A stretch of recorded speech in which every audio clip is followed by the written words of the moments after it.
Hello everyone, this is part 10 of What If Naruto Went into the Naruto World, and I hope you guys enjoy this video and to like, to subscribe, to share, and check out the playlist, to see more comment down below. Now let's start the intro. They call me a god. They call me a god. They call me a god. Join my membership, the perks are great. It's in the description. Be sure to like and subscribe, it gives me more motivation. Enjoy. Shino frowned as he entered the meeting place. It came as no surprise to Shino that he was, once again, the first one there. Though he was used to being first, he was still pissed off that no one was there. Then again, it was partly his fault for arriving 1 hour early. But, I'm not really alone, am I, Naruto? Shino said, not even bothering to look behind him. There was a thump as Naruto fell from the trees. Shino smirked slightly. It appeared that Naruto was trying to sneak up on Shino. Useless, since Shino already marked Naruto with a bug. Damn it. It never worked then and it isn't working now. Shino grinned slightly as he turned around to face Naruto. A large sweat drop formed on Shino's head as he noticed Naruto's hair was damp and smelled of ramen. What happened to you? Ah, funny story there. Naruto said enthusiastically as he pulled Shino closer so he could whisper into his ear. Shino was startled at first, not used to Naruto being so open, but then relented. You see, I was pull a prank on you, but Shino's eyes widened in realization, but he was too late. Even as Shino jerked his head back, Naruto grabbed Shino's shades and sped him off. Oh my god, I can't believe you fell for that. Naruto crackled, twirling the glasses in his hands before trying to get a good look at Shino. Unfortunately, Shino was already one step ahead and was covering his eyes with one of his hands. What in the world possessed you to do that, Naruto? Shino asked, sounding mouse. It was kind of creepy since Shino was staring in Naruto's direction even though he couldn't see him. My younger half. Naruto said nervously, but there was no forgiveness in Shino's aura. Even as the blonde backed away, he could feel Shino's current intent pushing him down. You have until 5, Shino said dangerously. If Naruto weren't merged with his older half, he would have most assuredly asked, until what? Fortunately, he was merged with his older and wiser self, so Naruto was gone in a second, leaving a trail of dust behind him. The heck with it, Shino thought as he said, 5, completely skipping 1 though 4, and walking calming after the immature boy. Hinata yawned as she woke up, still feeling exhausted even though she had enough sleep. Must be because of the exam. Hinata grinned slightly, remembering how Naruto saved the day with his bells. The grin slowly faded as she remembered her father's promise. Flashback. Hinata, you cannot be on the same team as Naruto, Hiashi said, wrinkling his nose in slight disgust. I will no permit it. Even though the Hokage deems it necessary that you be in his group, I do not. Hinata bowed her head, not daring to look into Hiashi's eyes. He was already angry as it was. I will appeal to the council. I promise you, Hinata. Hiashi's eyes softened a little as he gazed at his daughter. I promise you that that demon will never touch you, Hiashi said softly, almost too softly for Hinata to hear, but she did and she would remember. End flashback. Naruto. A demon? Hinata wondered, shaking her head. It didn't make any sense to her. Naruto. Here. Hinata jumped as feminine voice came from apparently nowhere. Who's there? Hinata asked, looking around in confusion. I'm your, inner Hinata. The voice proclaimed suddenly. Why, you're that girl, but, Hinata's eyes narrowed with suspicion. She wasn't just a genin for show. Even genin knew not to trust everything they heard. For all she knew, this could have just been some cleverly designed genjutsu. Genjutsu. I don't think I'm a genjutsu. Hinata jumped in surprise as inner Hinata read her mind. I will now refer to real-world Hinata as inner Hinata or whatever easier for me. It shouldn't be too hard to follow. Are you really just a part of my mind? Hinata asked, now less sure. It took a while, but inner Hinata finally replied sadly, yes, now I am really just a part of your mind. And I guess I'm also inner Hinata now, she thought to herself. Hinata frowned at the sadness in inner Hinata's voice. I'm not sure if I should trust you. You don't have to. I'm just a bystander. But if you really are my inner conscience, why did you reveal yourself now, and not all those other years ago? Hinata asked, posing a good question for inner Hinata. Actually one that she might have not been able to solve if she didn't already have an answer prepared. Just now something has come up and it awakened me. I need to find out what's going on, Hinata replied, telling only the half-truth. She didn't mention the something was Naruto, and the thing she needed to discover was a cure for his weird disease. Little did she know that the same disease in the real world now affected her. Naruto? Hinata asked, taking a wild guess. From the stunned silence that followed, she knew that she had guessed right. Yes, it's always Naruto. I don't know why, but I have a feeling I can trust you. Hinata blushed slightly, thinking about Naruto again. If only my father could see how Naruto really is. Father? Hinata wondered, careful to keep her thoughts private. I think I'll just learn about this world before I do anything else. Hinata thought before falling silent. So now I have another personality living within me. When will the surprises end? Hinata wondered out loud, but apparently the surprises didn't end there, as she soon found out. Eekk. Hinata covered her mouth in shock as she stared into the mirror. Reflected back at her was the most lewd girl she ever saw. Why am I wearing the panty that person gave me? Hinata thought in astonishment as she thought back to the weird man that insisted she take the panty for free. She shivered slightly as she remembered the man's long white spiky hair. Looking at the panty again, she remembered exactly why she never wore it. They looked positively hideous with the pink frills that lined the outside. If anyone saw her in them, she would have SD in shame. Hinata-sama, I heard you scream, and Hinata slowly looked around, turning a bright crimson as she saw her cousin standing there looking at her unabashed. Neji. Hinata screeched as she covered her body and tried to hide behind the bed. A trickle of blood ran down his nose, but Neji still had enough sense to walk stiffly out the door just as a large pillow slammed into the screen. Why don't I ever knock? Damn it, damn it, damn it. Neji cursed, hitting his head each time he exclaimed damn it. But where did Hinata get those panties? Neji thought, pausing suddenly, his eyes narrowing in thought. I wonder what Tenten would look like in that, Neji thought, a slight drop of drool hanging from his mouth. Suddenly he looked up aghast, his face turning pale. I'm turning into some kind of sick L. Neji realized in horror. Hinata-sama, I'll get you for this. He cursed into the sky. Neji was too busy cursing Hinata to notice the man that was slowly creeping up on him. He was right on top of Neji before the boy noticed the shadow that suddenly came over him. Neji, I hope you did not do anything to harm my daughter. Hiashi said warningly as he looked down disapprovingly at Neji. He had heard Hinata scream and naturally he rushed to her aid. Unfortunately, at the exact time he rounded the corner, he saw Neji slapping his forehead. Something Hiashi found interesting because Neji never showed any emotion if he could help it. No, I have not, Neji said as he regained his composure and gazed stonily back at Hiashi. Then why? Hiashi paused as he listened to Hinata making weird whimpers of struggle through the screen. Is my daughter so distressed? Hiashi questioned. Neji looked back at him apparently at a loss for words before quickly replying though gritted teeth, I do not know Hiashi-sama, why don't you ask her why she's distressed? Hiashi wrinkled his nose slightly at Neji's thinly veiled annoyance. I suggest you do that. Hiashi felt a moment of satisfaction as he saw something akin to fear flicker across Neji's face. A second later it was gone and was replaced by a slight twitching near Neji's left eye. I'm sorry Hiashi-sama. I'm afraid I can't do that. Neji lowered his gaze. He knew he was causing the tension that was steadily suffocating him, but he would never ever go into Hinata's room again without fear. Already he has suffered mental damage from intruding into her private space without knocking. Maybe I should knock next time. He thought ruefully. Hiashi was silent at this outright defiance. There is something more to this, I think I've held this out long enough. Hiashi frowned as he motioned Neji to move away from the door, which he hastily complied. Raising his hand, Hiashi rapped 3 times on the wooden part of the door. "CC come I in," stuttered a voice from the inside. Hiashi's frown deepened at how much worse Hinata's stuttering was than before as he opened the door and walked inside. Nothing is amiss, Hiashi thought in confusion as he looked around.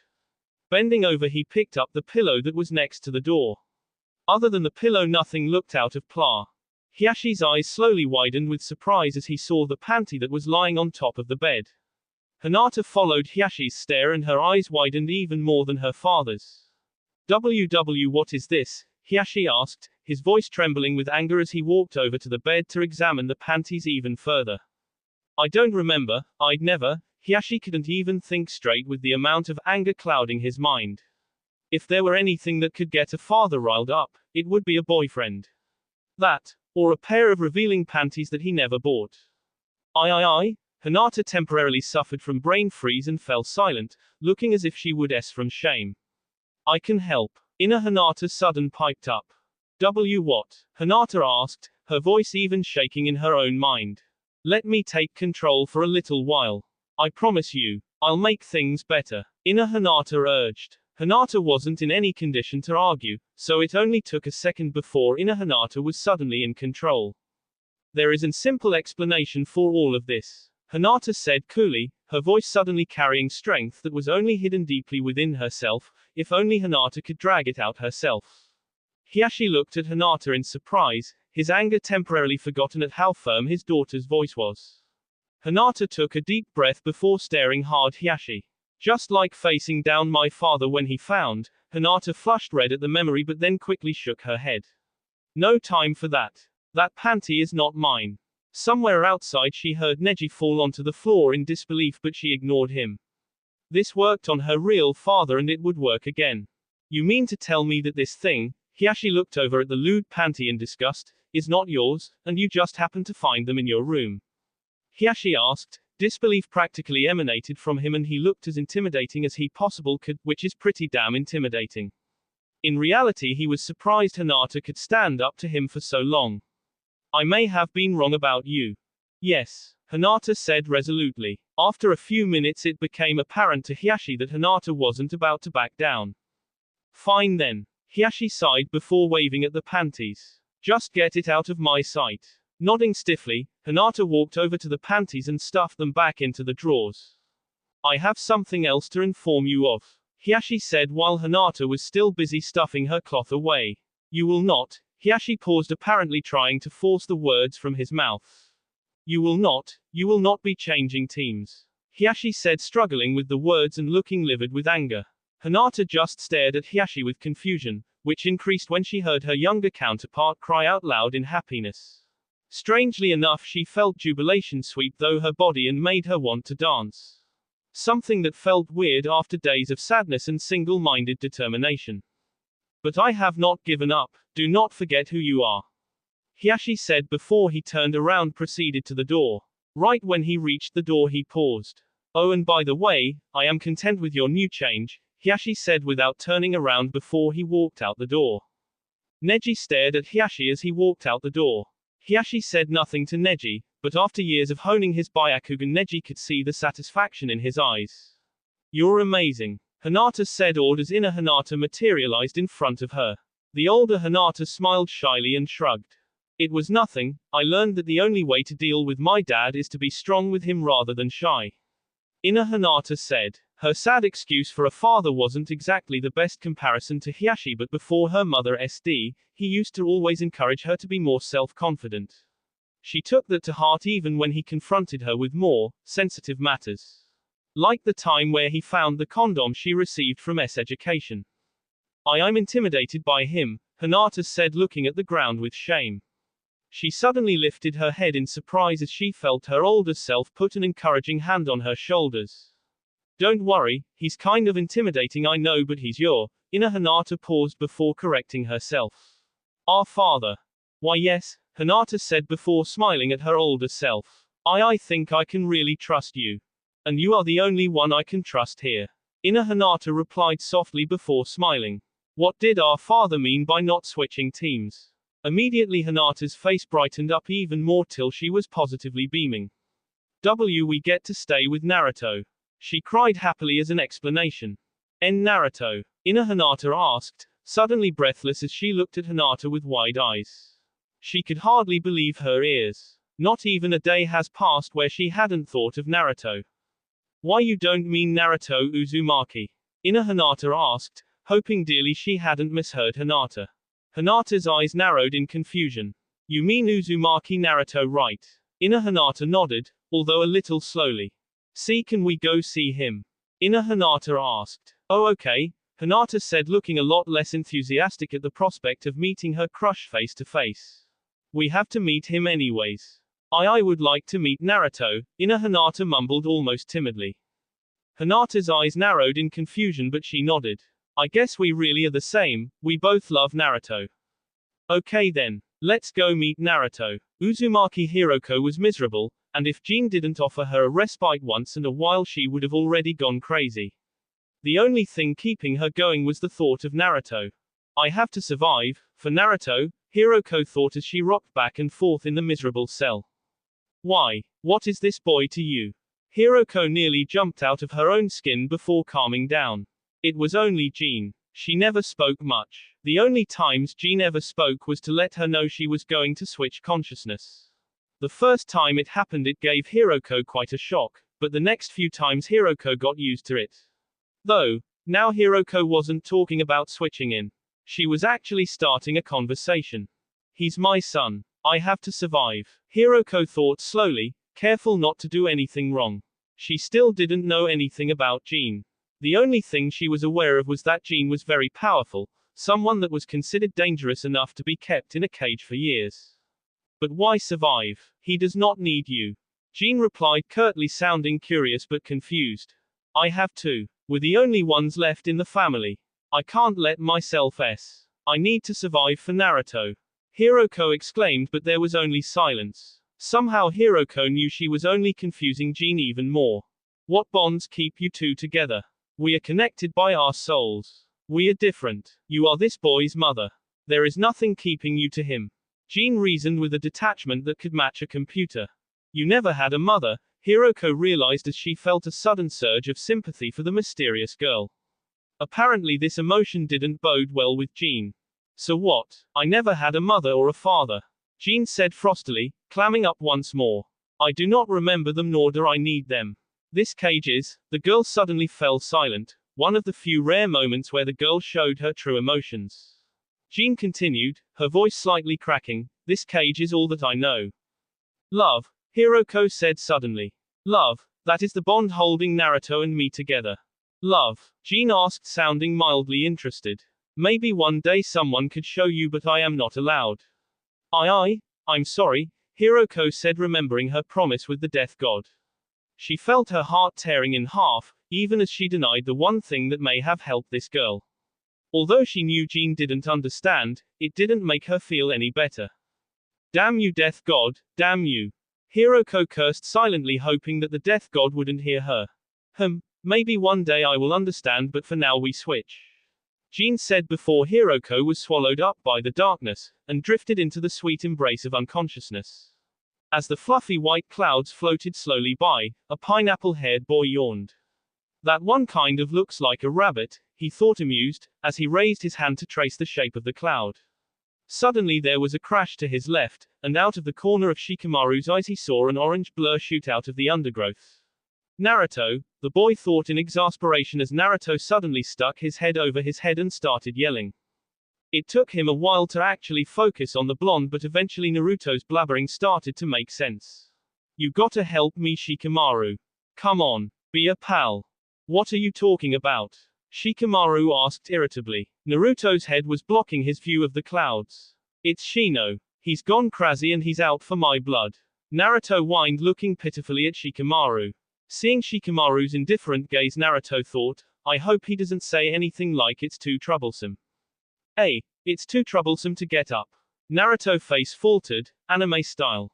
Shikamaru frowned as he tried to mentally block Naruto from his mind. It didn't work even with his massive brain power. Come on, please. He wants to K me. Naruto begged. Go ask Chuji, or better yet, ask Ino. Shikamaru replied, still annoyed that Naruto was still blocking his view. The cloud's probably gone already. Shikamaru thought regretfully. I liked that rabbit. There's no time. Pleeaaaassee. Fine. Shikamaru burst out, frowned as he thought Naruto's problem over. What did you do to Shino to make him angry at you? Well, I only stole his glasses. Naruto said. Now that he was thinking back, it didn't look like such a bright idea, and from the way Shikamaru groaned, he thought so too. Then apologize. Shino will probably forgive you. Shikamaru said, hoping that would be enough. It wasn't. But you didn't see him. But Shikamaru didn't find out what Shino was, because at that very moment a loud buzzing filled the air. Oh, wow, Shikamaru thought, as Shino appeared, his bugs buzzing angrily around him. The anger that radiated from Shino was unmistakable. He was steadily stalking closer to where Naruto was standing, even though he was covering his eyes. Now that Shikamaru thought about it, Shino was pretty sensitive when it came to his eyes. Shino, I'm sorry, Naruto cried as he backed away from the bug user, a look of horror plastered on his face. If you really are, then why don't you hand me back my glasses? Shino questioned with surprisingly little malice in his voice, though this wasn't a good indicator of Shino's emotions since he was always impassive. Sure, Naruto said shakily as he brought Shino's shades from his shirt and handed them over to Shino. Shino nodded once, and before Naruto knew it, Shino's shades were back on. Thank you, Naruto, but I suggest you don't do that again, or else there will be more reprisals. Shino said dangerously before he disappeared in a cloud of bugs. Man, that guy's freaky. I don't think I'll ever get used to him. Naruto muttered out of the corner of his mouth. Meh, was Shikamaru's reply as he traced the clouds in the sky. Luckily, he found the rabbit-shaped cloud again. Though this time it looked like a misshapen blob attached to two long ears. Sighing, Shikamaru dropped his hands down and looked for another cloud. Troublesome as always. But it's good to know that Naruto is back to normal. Shikamaru thought, but then retracted that statement as Naruto stuck his face into Shikamaru's view and shouted, "Hello. Did you hear me?" One of Shikamaru's eyes twitched. Yes, I heard you, Naruto. Now will you please bug off? Naruto's eyes narrowed at the shadow user's choice of words. Fine then. Humph. I know when I'm not wanted. Naruto said as he stuck his lip high into the air and marched off. Well, maybe not totally back to normal. Shikamaru thought as Naruto disappeared from view. Slowly Shikamaru's frown returned as he remembered something. That will be all for this video. Be sure to like, subscribe, share, and comment down below for more videos. Goodbye.